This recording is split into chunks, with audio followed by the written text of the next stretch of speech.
What it do, y'all? I'm here. I'm gonna talk one good time.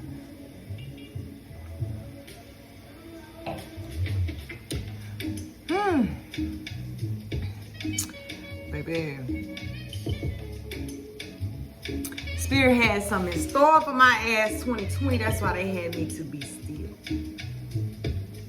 Sit your ass down.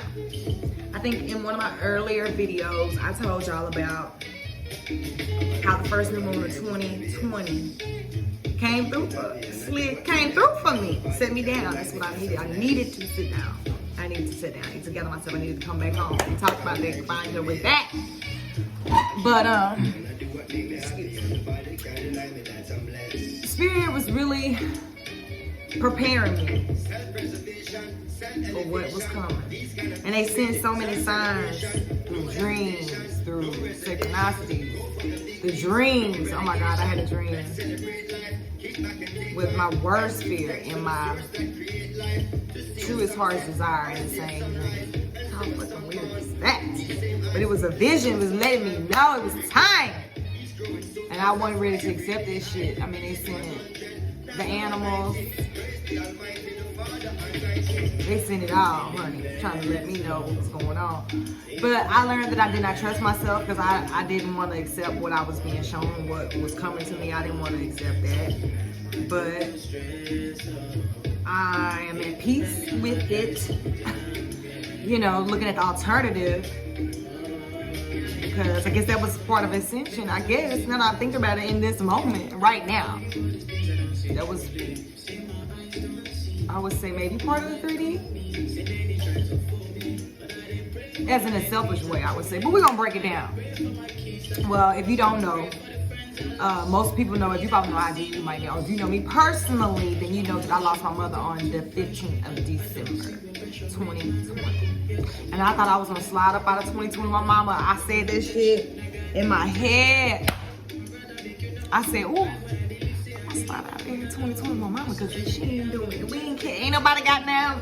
Wasn't nobody coming down with that thing. And she was good. I mean, she was battling cancer. She, 15, 16 years ago, she had kidney cancer and they removed one of her kidneys and she did good with no treatment for 15 years. Nothing. And then it just popped up. It started popping up and she was doing immunotherapy for a while. And about last year, was it even last year? It was the end of 2019. She, on one of those treatments, it took her down, man. We was almost out of there then, didn't know how close we were. But it wasn't time. It was not time. It wasn't time. But she got better. But the cancer progressed. And the latter part of 2020,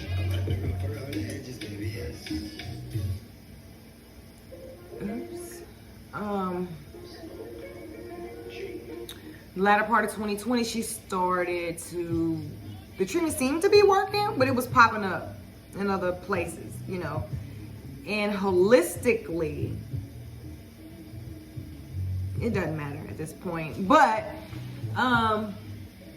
she was tired. She was gonna fight for us. She was gonna fight for her kids. I know that.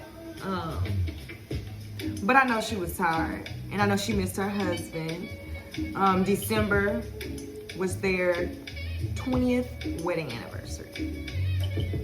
Actually, he passed away on December the 9th, 2008.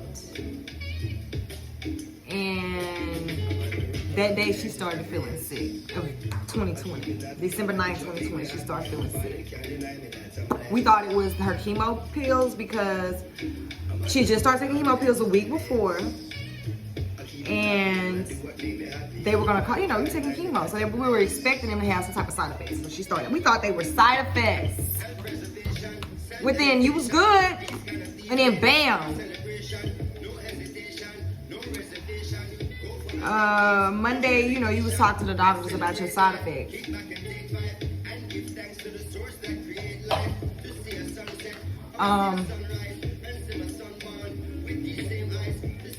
Tuesday, I knew something didn't sound right.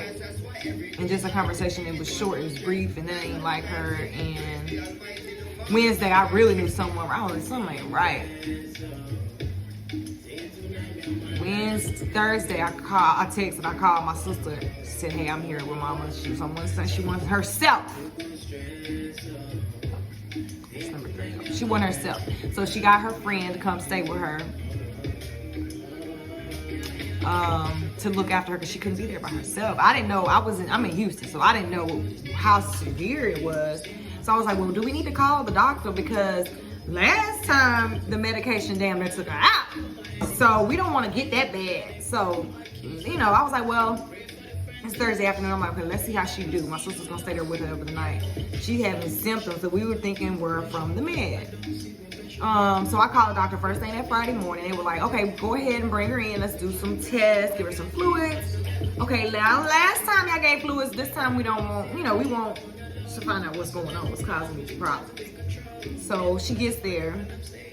They say take her to the emergency room because the beds are not going to be causing what she's got going on. These symptoms is not causing it. So they get her to my sister gets her to the emergency room. She's delirious, basically. She's having some nausea and vomiting that we thought was from the med, but the delirium, that one, right. So they were asking, come to find out, UTI, boom, boom, boom, boom, boom, boom, boom, UTI turned into, that's an infection. Your immune system is shot. So this shit rapidly takes over your body. Rapidly. So that Friday night, my sister, they were going to admit her. So, it's COVID season, so they're not going to let you really stay up there. That's what we thinking. So that morning, they called and said they were going to take her for MRIs, CT scan, something of those sorts. So my sister's like, well, let me get up there to see her before they move her. Admit her, since they hadn't admitted her yet. She could have been there, but they told her they were admitting her, but they didn't have any room. Anyway, beside the point. She gets there, they frantic, like she has 105 temperature.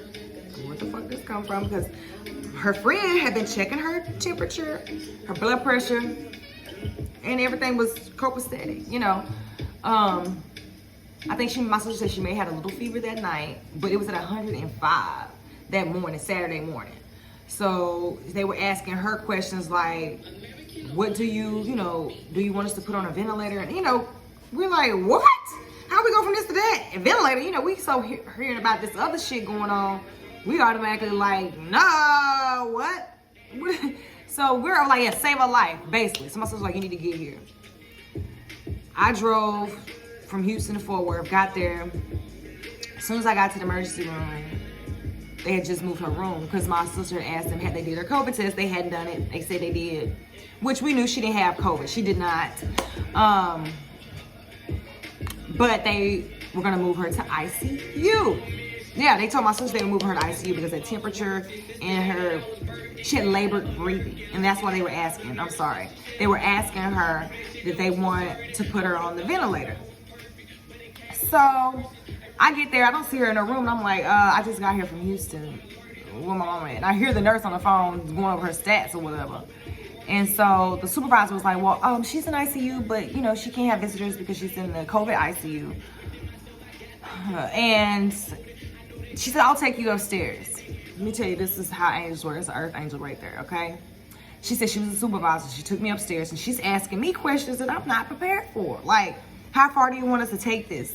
Do you want us breaking her ribs? I'm like, what? How the hell we get here? She was just fine a couple of days ago, and then you talking about how far do we? Are you trying to tell me that y'all don't want to do your job, or you want to give up my mom? I didn't like the line of questioning. It wasn't registering with me. It wasn't hidden. It wasn't hidden. So she was like, okay, well, let me see where they want you. That way you can talk to the nurse once they get her settled in, which waiting room, because it's still the hospital. They not letting many people in there. She told me to wait here. She went in the room. Maybe 5 minutes later, she came back out. She goes, okay, I'll show you where you're gonna be. Here's your mom walking down the hall, coming down the hall. They're transferring her now. Thank you. That was the last time I saw my mama eyes open, alive, here somewhat, because she wasn't there, but she could see me, and she was scared, y'all. She was scared. I saw the fear. I saw all of her eyes. All of her eyes. And so all I can say was, oh, I love you. You know, until I love you, so all I can say it's okay. They're gonna take care of you. And I'm looking at their asses in the eye like, bitch, y'all gonna take care of my mama, you know? And I'm like, I can see her, the fear. And I'm like, are you cold? Because she's shivering. And I got this little sheet. It's the fucking hospital. And I know she cold natured. And I said, you cold? She's shaking her head. But, you know, she got the chills. And I said, oh, she said she cold. She said, well, she has a fever. I said, but she said she's cold. You know, and they don't want me like touching her because she hasn't been, they took her test, but her results aren't in, but she don't have no fucking COVID, and it's my mom. I don't care, regardless.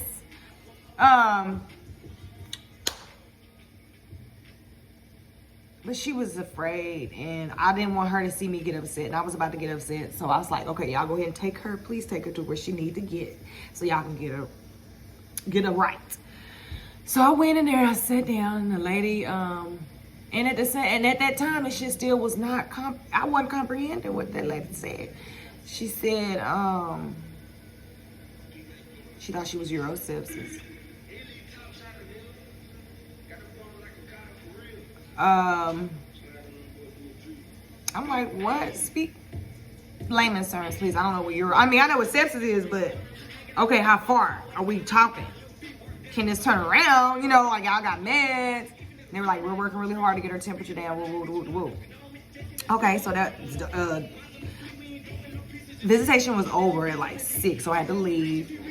They called with an update that morning, first thing that morning. So I talked to my brother, who is an ER doctor, and he helped me because I didn't understand this level of questioning. It wasn't.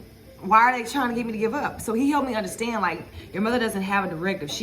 So you and your siblings have to speak for her in the event that she can't make decisions for herself. And I was like, oh my God, who wants to be left with that decision?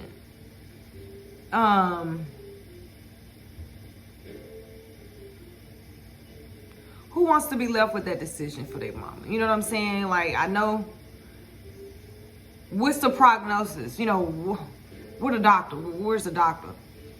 So anyway, as I'm talking to my brother, who is telling me, you know, this might be realistic.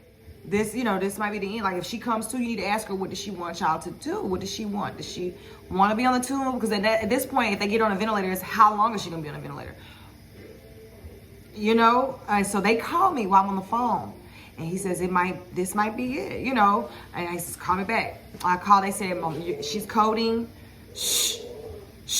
She's coding. Sorry, I'm my dogs. She's coding. Dry say it was raining down in Fort Worth, cold raining. She said, stop, be safe, leave him alone. Be safe, just get here. Stop misbehaving. So we get there. Me and my sister, we get there. She called me back as I was getting on the freeway. She says, we got her back. Should we have her on a ventilator? We were able to resuscitate her. And I'm like, what? Because she told me she stopped breathing. I'm like, what? I'm sorry, y'all, if I'm spotty. I'm like,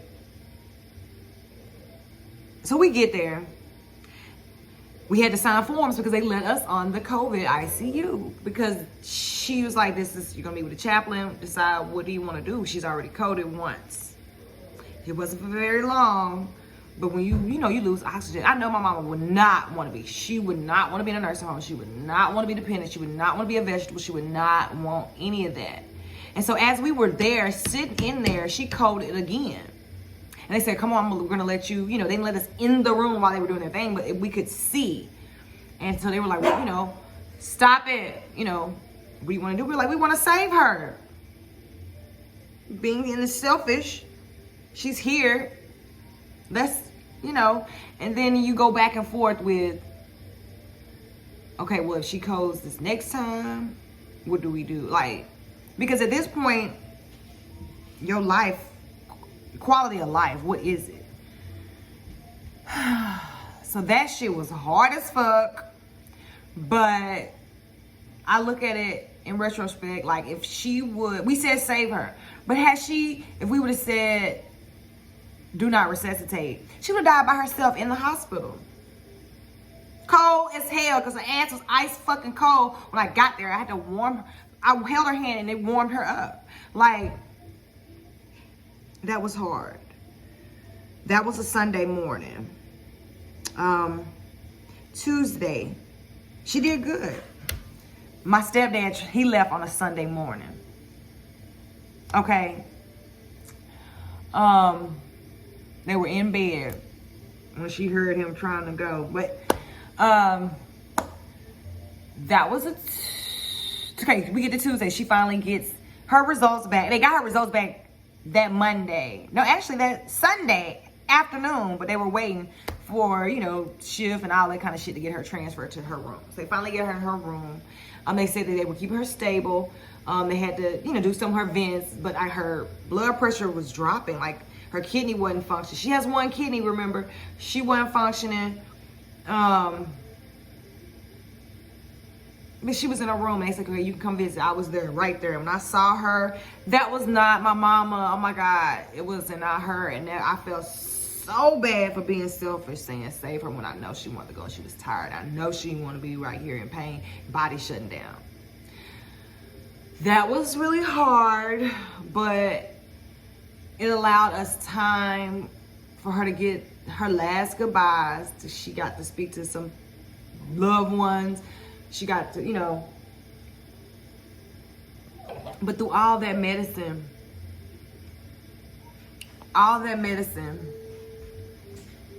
pain medicine, sedative, anesthesia, midazolam, they got you on some heavy shit that they put you under with, okay, pain med, to keep her comfortable, cause your body not working right. You gotta feel, it was just, that wasn't her. And we felt bad. And the doctors, they were waiting for them to come in and they sent someone from the palliative team, palliative unit. I'm not sure, I might be mispronouncing that, but it wasn't the hospice before you get to like the hospice part. And he came in and he said that at this point it would be prolonging her suffering. Like, they're gonna put her on hospice and that they will remove her off of the ventilator and we would be there. And we were there. And okay, through all that medicine, I might have got sidetracked. Through all that medicine, she was trying to lift her arms up. She was trying to open her eyes. And I don't know if she was telling us, like, stop crying, it's gonna be okay. If she was trying to fight or if she was saying, let me go. I don't know. I need to connect. I need to get grounded. I need to connect. And I need those answers. Spirit has shown me so much, and that's the meaning, that's the reason, another reason why I'm talking about this is to show me and how Spirit works and how he allows you a little bit more time to be in that position. I thought I would never want to see anybody die.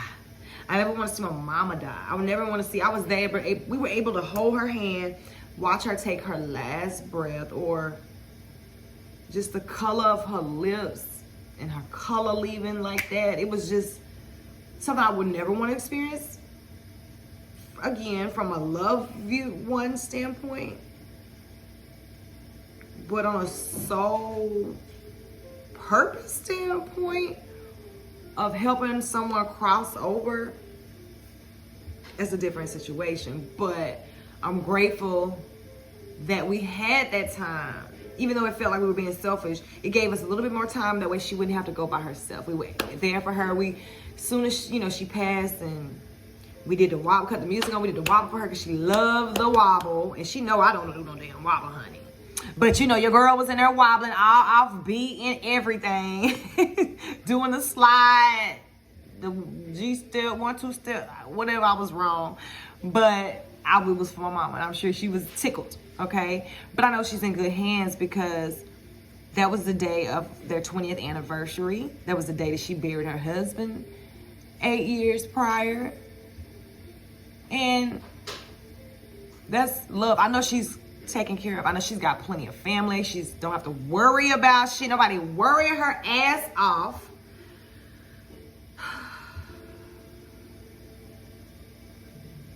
She is at peace. Because it's been a long, we know how, man, if you in this world, you know what it's about. You know niggas get tired.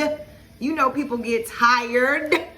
And at least she didn't have to get beaten, broken down by cancer. You know, it was, she might not have known what was going on, but the preparation, Lord, prepare me. And it's no matter how much preparation you get, that shit, it don't hit right. It don't hit right. But on the 28th of November, there was some owls. I live in city limits, honey. We don't have owls and shit. Apparently we do. But they came to talk to my ass. And they was howling. It was November 28th. I didn't get to go home for Thanksgiving. But, you know, of course I was in contact with my mama. 2020, they took time away. They took hugs away that I was afraid to, you know, I still visited her and I didn't want to jeopardize her immune system. But she didn't have to lose her beautiful silver hair. She didn't have to be beaten, broken from that chemo. Shh, you need to go out?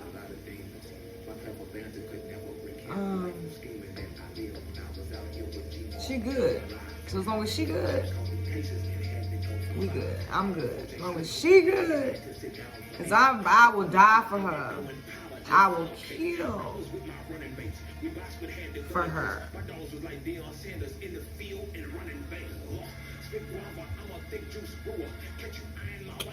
And every dog had a day. But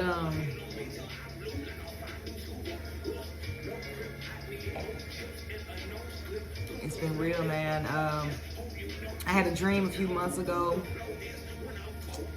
that she passed away. And I was there holding her, bawling, because I could not believe it. And to see that shit in my dream, and then to see my greatest, truest, hardest desire in the next scene of the dream was crazy. And I have the lady that does my hair. Unbeknownst to me, her site is full. And we talk on some real spiritual shit. And it's always, it seems like the alignment is always there. And I was blessed to have her put me on game about something that I already knew. She confirmed for me, basically. I didn't want to, you know, and that's another thing I learned about 2020. I didn't trust myself, what I was seeing, because I didn't want to accept it.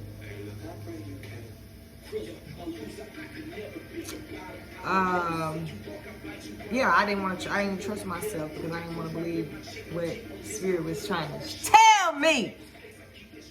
Because it ain't no matter how much preparation in the world, you're not prepared to lose your mom. But Spirit set my ass down. Remember I told y'all a new moon of 2020.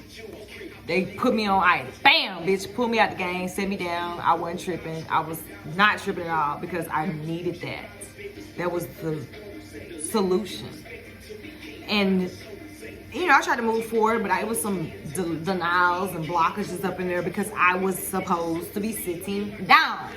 I was getting my mind right. The Spirit was trying to tell me something. It was trying to get me together, girl. This is a lot, bitch. We're trying to put you on game. We need you to collect yourself.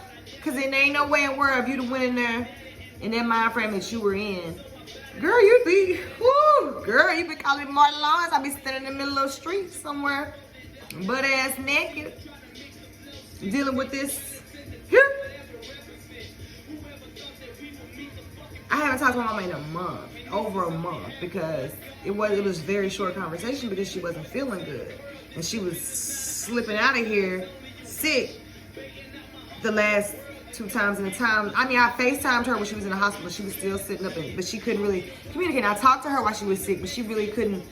There wasn't any dialogue. She would just say, yes, you know, I love you, you know, short little, whatever I was saying, she would say. Whew, but she good now. And I miss her like a motherfucker, you know.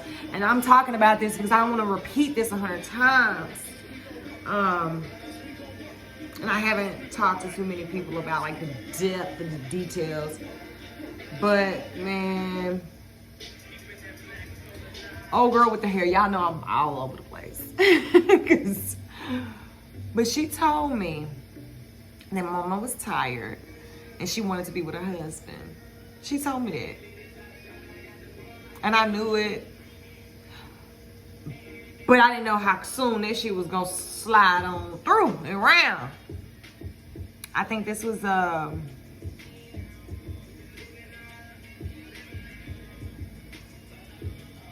beginning of November.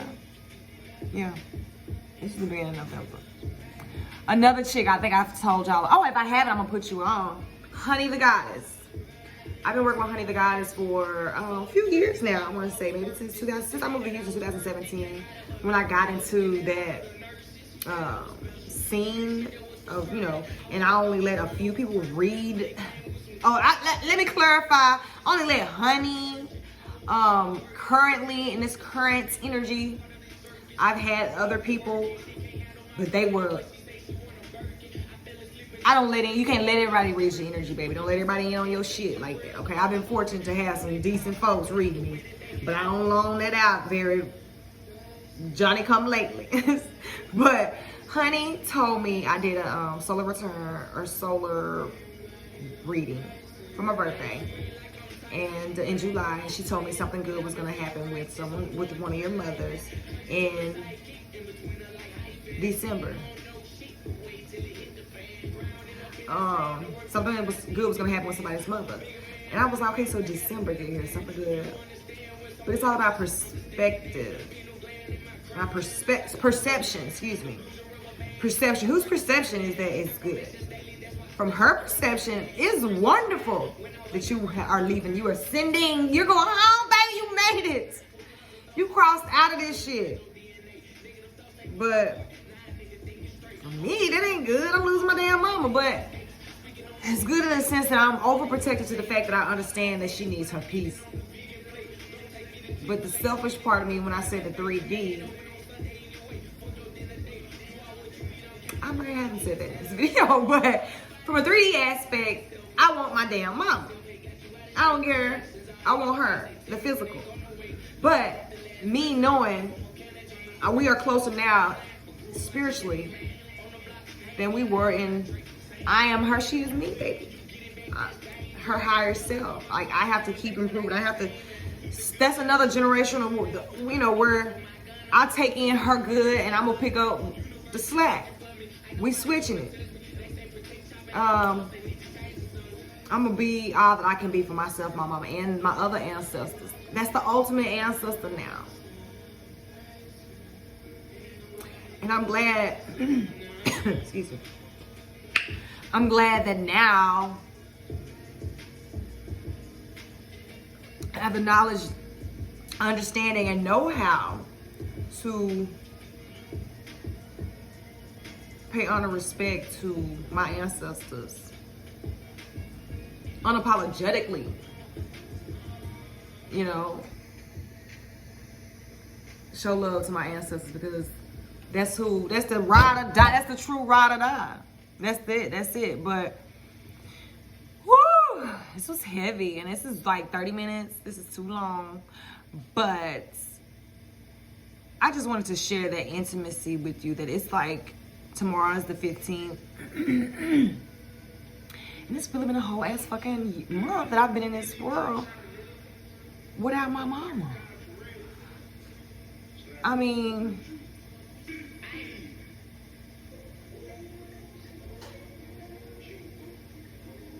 who would have thought that shit, man? I just knew I was sliding out of 2020 with my mama.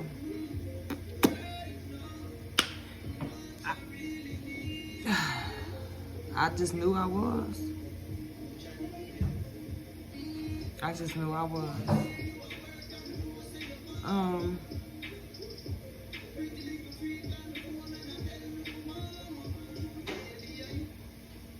But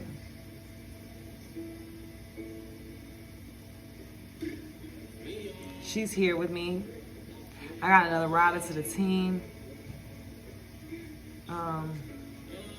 That gives me even more reason to connect with spirit, to find my purpose,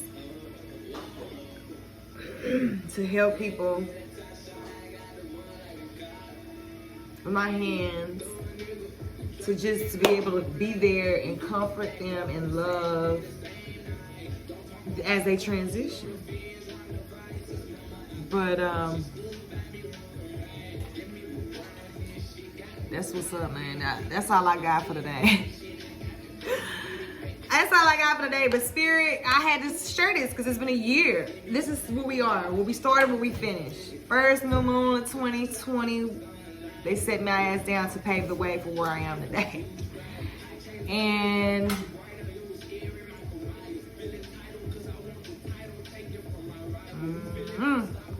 I would have never thought that Spirit was preparing me to take my mama.